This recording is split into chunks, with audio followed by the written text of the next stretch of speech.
त्यापूर्वीच्या ज्या अडचणी होत्या कलाकारांना, तर त्या अडचणी सगळ्यांच्या म्हणजे प्रशासनासमोर ठेवून त्या कशा नवीन ज्यावेळी पुनर्बांधणी होईल त्या कशा चांगल्या होतील. म्हणजे आमचा मोठा विषय पार्किंगचाच होता, स्वच्छतागृहाचा होता. मग पार्किंगच्या त्यानंतर ते कपॅसिटी म्हणजे मोठं जर नाटक असलं तर ते आम्हाला पार्किंग पुरायचंच नाही, पूर्ण रोडवर गाड्या लागायच्या.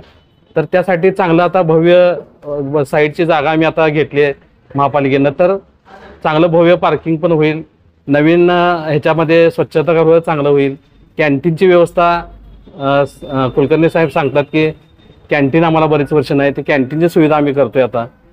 त्यानंतर तिकीट घरं, तो प्रश्न खूप हे होता की तिकीट घरात गळती होती, त्यासाठी महापालिकेने पण प्रयत्न केले. पण आता नवीन ह्याच्यामध्ये तिकीट घर पण होणार आहे. त्यानंतर बाकीच्या ज्या काय ह्याच्यात ब्लॅक बॉक्स मधला तो पण विषय आहे.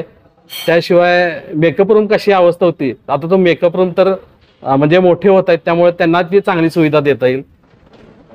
अशा सगळ्या गोष्टी नवीन ह्याच्यामध्ये आम्ही महापालिकेच्या वतीनं जेवढं शक्य आहे तेवढं आम्ही कलाकारांना पुरवणार आहोत.